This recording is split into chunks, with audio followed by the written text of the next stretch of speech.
NH66 मध्ये मध्ये मध्ये खराब पॅचेस आहेत. What a view man. डोंगरांच्या मधून आपण जवळपास चाललोय.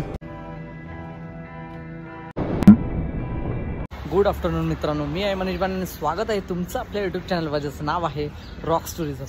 तर मित्रांनो, आपण आता सध्या मावळ प्रांतामध्ये आहोत, म्हणजेच मुळशी धरणाच्या थोडंसं बाजूला. तर हा एक पूर्ण एरिया म्हणजे मावळ प्रांत आणि इकडेच मी थोडा लंचसाठी थांबलेलो. आजचा आहे आपला चौथा आणि शेवटचा एपिसोड. इथून डायरेक्ट आपण मुंबईकडे जाणार आहे. तर हे बघा, इकडे मावळ प्रांत मटण भाकरी हे वाला हॉटेल आहे. आता इथून निघूयात शिवसागर रेस्टॉरंटच्या इथनं मुंबईकडे रवाना होऊयात. इथून आपल्या अंबरनाथचं टोटल डिस्टन्स आहे 135 ते 140 किलोमीटर. तर ही आपली एक नॉनस्टॉप राईड आहे. तर मजा करत जाऊया. जाताना आपण लोणावळ्याच्या रूटने घरी चाललो आहे, त्यामुळे दोन वेगवेगळे रूट तुम्हाला बघायला भेटतील. एक तर मी पूर्ण येतानाचा एपिसोड बनवला, तो एक पूर्ण रूट जो की NH66 मुंबई गोवा हायवेजवळनं आलेलो, आणि आता आपण इकडून चाललो आहे लोणावळ्या साईडने. तर हा दुसरा रूट. तर चला राईड एन्जॉय करूया. गणपती बाप्पा मोरया, मंगलमूर्ती मोरया. आणि हे जे हॉटेल आहे ना, हे चांगलं आहे तसं, कारण इथे बऱ्यापैकी ST बसेस तुम्ही बघू शकतात. खूप साऱ्या बसेस वगैरे इकडे येऊन थांबतात लंचसाठी दुपारच्या. आणि आपण पण लंचसाठीच थांबलेलो इथे थोडा वेळ. चीज म्हैसूर मसाला डोसा आपण ऑर्डर केलेला, कारण सकाळी नाश्ता थोडा लेट केलेला, त्यामुळे आता भूक नव्हती. आणि टाईम पण बघू शकता 12:45. तर जास्त काही भूक नव्हती. हे जे मावळ प्रांतातले रोड आहेत, किंवा मग तुम्ही बोलू शकता तामिनी घाट आणि मुळशी, हे जे रोड आहेत ते खरंच खूप क्लास आहेत. एकदम मस्त मक्खन रस्ते, मक्खन.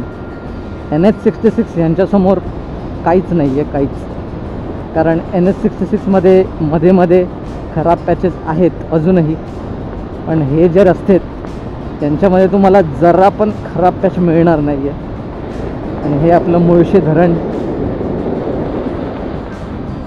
आता आपल्याला जाताना अजून एक तलाव मिळणार आहे. जसं हे मुळशी डॅम होतं, तसं आपल्याला पावना लेक पुढे मिळेल. आता आपण सध्या पुणे महानगरपालिकेच्या हद्दीमध्ये आहोत. आणि हा समोर व्ह्यू बघा, हे डोंगरावर वरती बघा घर आहे, जबरदस्त यार. आणि ही घाटातली शार्प टर्निंग.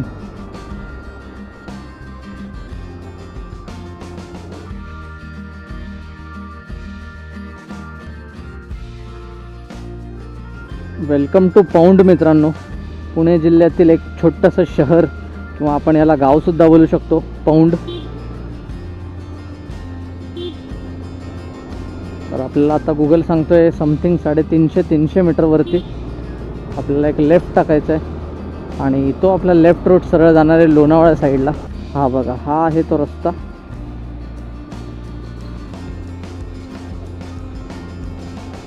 आता डायरेक्ट 26 किलोमीटरवरती टर्न लेफ्ट आहे, त्यामुळे आता काही एवढ्यात बघायची गरज नाही. आता मॅपला पण आपण बंद करून ठेवू. मुळा रिव्हर.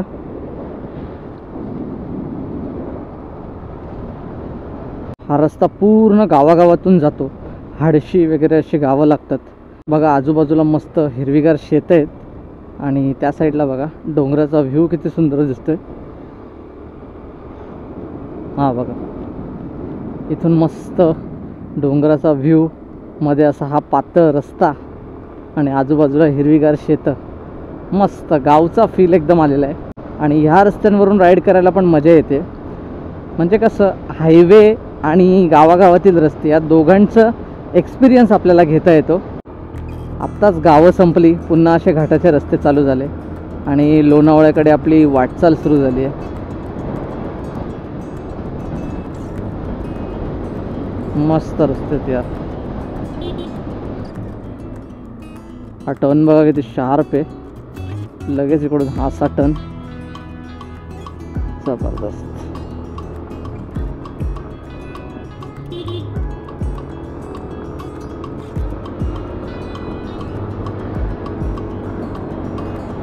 इकडून आहे मित्रांनो टिकोना फोर्टला जाण्याचा रस्ता. तो जो मागे भला मोठा डोंगर दिसतोय तिकडेच आहे टिकोना फोर्ट. तर इकडून राईट साईडने टिकोना फोर्टला रस्ता जातो आणि हा आपला सरळ रस्ता लोणावळ्याला जातो. आणि इकडचे रस्ते खरंच खूप क्लासिक आहेत. मी तर तुम्हाला रेकमेंड करतो की पौंडच्या इकडनं राईड घेऊन तुम्ही लोणावळ्याला आरामात पोचू शकता. जर तुम्हाला मुंबई मार्गे जायचं असेल तर तुम्ही टिकोना मार्गे इकडून येऊ शकता. वाव. आणि हा बघा आपल्या समोर ब्युटिफुल असा लेक. वॉट अ व्ह्यू मॅन, एकच नंबर. मी मित्रांनो पावना लेक कॅम्पिंगसुद्धा केली आहे ह्याच कुठेला तरी एरियामध्ये, आठवत नाही आता एक्झॅक्ट.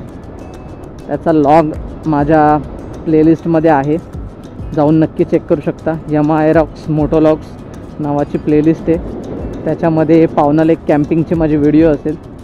तर तुम्हाला जर पावना लेक कॅम्पिंग व्हिजिट करायचं असेल, वन डे ट्रिप प्लॅन करायची असेल तर माझा तो लॉग बघून तुम्ही नक्की डिसिजन घेऊ शकता. हा आपण एक शॉर्टकट बोलू शकतो, नाहीतर मग आपल्याला पूर्ण पुण्यामार्गाने फिरून लोणावळा साईडला यायला लागलं असतं. पण हा एवढा जबरदस्त शॉर्टकट आहे, मावळ प्रांतातून सरळ निघतो, डायरेक्ट आपण लोणावळ्याला कनेक्ट होतो. आणि तो बघा मित्रांनो पावना डॅमचा व्ह्यू. ही जी पूर्ण भिंत दिसते, हा रस्ता असा चालला आहे, तो सरळ डॅमकडे चालला आहे. आणि हा घाटाचा टर्न बघ, वाव, एकदम स्मूथ असा टर्न मारला मी, मजा आली, एकदम क्लासिक. हा बघा, हा इकडनं जर तुम्ही गेलात तर धरणा मार्गे तुम्ही वरती जाऊ शकता. डॅम व्ह्यू तुम्हाला तिकडून दिसेल. इकडे तुम्हाला बोर्ड दाखवलेला आहे लोणावळा कामशेत. जर आपल्याला इकडे जायचं असेल पुण्या साईडला तर इकडून हा आहे आपला लोणावळ्याचा रूट. हे बघा पावना धरण क्षेत्र आपल्यासमोर, आणि इथे जलविद्युत निर्मिती होते. हे पूर्ण त्यांचं केंद्र आहे, पावना जलविद्युत केंद्र. आणि आता पुन्हा एकदा घाटाला सुरुवात झाली आहे. पावना लेकला येण्याआधी हा एक छोटासा घाट लागतो, तर त्या घाटाने आता आपण जरा ट्रॅव्हल करूयात आणि मस्त असा अनुभव घेऊयात.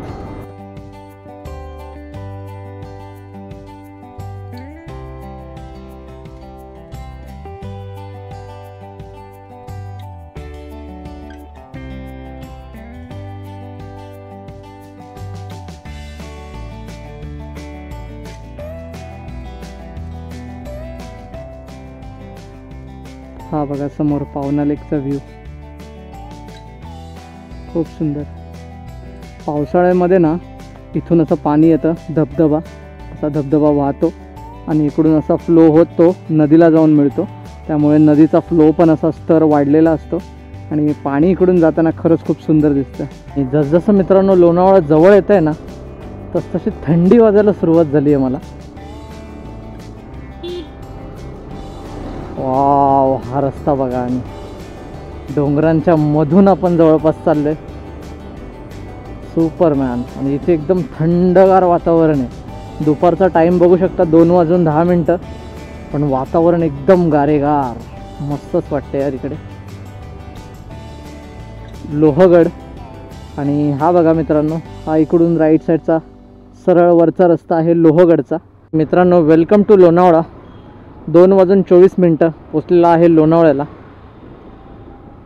आता आपण लोणावळा मार्केटमध्ये प्रवेश करतो आहे सध्या, आणि तिकडून मग आपल्याला खंडाळा रोडला जॉईन व्हायचं आहे. पण तिथून खंडाळा घाट आणि खोपोली कर्जत मार्गे आपला अंबरनाथ रूट.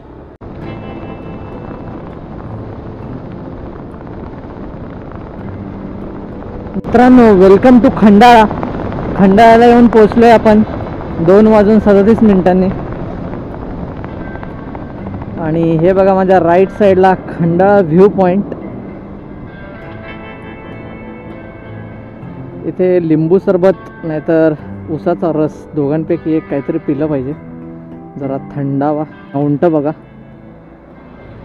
तसा मक्याची कणसं खातोय, त्याच्या बाजूलाच लावून ठेवतो गाडीला. आणि हा बघा समोरून दिसतोय तो आपल्याला खंडाळा व्ह्यू पॉईंट. आई शपथ. आणि तो धबधबा बघा, दुपारचं भर 2:30 ऊन आहे आणि त्यात पण हा किती सुंदर दिसतोय बघा.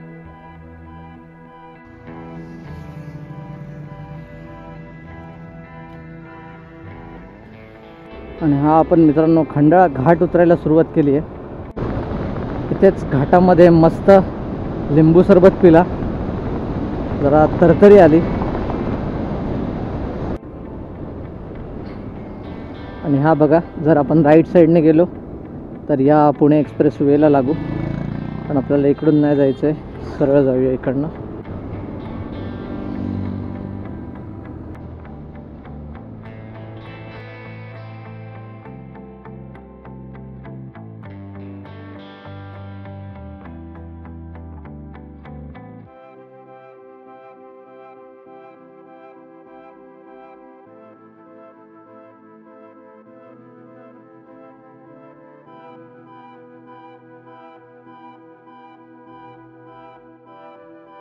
वेलकम टू खोपोली मित्रांनो. आपण खोपोलीला येऊन पोचलो आहे बरोबर 3 वाजता. तर माझ्या अंदाजानुसार आपण 4:30 वाजेपर्यंत. इंडिकेटर दे रे बाबा. कैसे कैसे लोग रहते हैं यार यहाँ. मित्रांनो, वेलकम टू कर्जतला आपण येऊन पोचलो आहे 3:25 आणि पटापट आलो. खोपोलीवरनं कर्जत 20 मिनिटाचा फक्त अंतर आहे. पटापट कापता येतं आपल्याला. आणि मगाशी फ्युअलअप पण करून घेतला. मग आता घरी जाईपर्यंत काय बघायची गरज नाही आहे. राईट साईडचा ग्लोव पण मी काढून ठेवला, कारण तो ना जास्त इकडे टोचायला लागला मला. काय माहिती, अचानक. कधी त्याने आत्तापर्यंत त्रास नव्हता दिला, पण अचानक जास्त दुखायला लागला हात, त्याच्यामुळे काढूनच ठेवला. माझ्या मते कर्जतपासून अंबरनाथ हे समथिंग 40 ते 45 किलोमीटरचं अंतर असेल. कारण खोपोलीपासून जर अंबरनाथ बघितलं ना तर समथिंग 60-65चं अंतर आहे. मग एवढं जर कमी झालंच असेल आत्तापर्यंत. हे जे मी संपूर्ण सर्कल कंप्लीट केला, एक सर्किट बोलू शकता तुम्ही, की जाताना आपण गेलो मुंबई गोवा हायवेने, माणगावच्या रस्त्याने, आणि तिकडून आपण वाकण फाट्यावरून लेफ्ट मारला पालीजवळ, आणि पालीजवळ ना राईट मारून आपण सरळ गेलो ते म्हणजे तामिनी घाटात. आणि तामिनी घाटाच्या पुढून मुळशीच्या इथून आपण सरळ आलो लोणावळ्याला, आणि लोणावळ्यावरून आता कर्जत खोपोली या रूटला लागलो. म्हणजे आपण एक असं बोलू शकतो की कंप्लीट अंडाकृती सर्कल आपण एक कंप्लीट केला. आणि ह्या टोटल सर्कलचं डिस्टन्स होतं जवळपास 340 किलोमीटर अंबरनाथपासून. म्हणजे इन शॉर्ट तुम्ही बोलू शकता मुंबईपासून 350 किलोमीटरचं हे अंतर आहे. तर मित्रांनो, तुम्हीसुद्धा मुंबई साईडने येत असाल तर हे 350 किलोमीटरचं सर्किट तुम्ही नक्की कंप्लीट करू शकता. आणि खरंच रस्ते म्हणजे तुम्हाला मन तुमचं असं सुखावेल असे तुम्हाला रस्ते भेटतील. कारण मुंबईमध्ये तुम्हाला पण माहिती आहे धकाधकीची लाईफ, आणि रस्त्यावरती नुसते सिग्नल ट्रॅफिक शिवाय दुसरं काहीच दिसत नाही.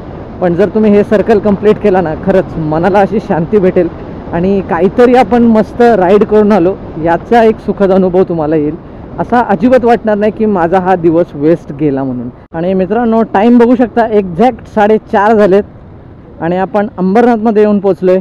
तर हा तुम्हाला संपूर्ण प्रवास कसा वाटला, तामिनी घाट कसा वाटला, त्यानंतर मुळशी कसा वाटला, हे सर्व मला कमेंट करून नक्की कळवा. आणि जर व्हिडिओ आवडली तर व्हिडिओला लाईक आणि चॅनलला सबस्क्राईब नक्की करा. आणि भेटूया अशा एका पुन्हा नव्या सिरीजमध्ये. तोपर्यंत मस्त राहा आणि जबरदस्त राईड करा.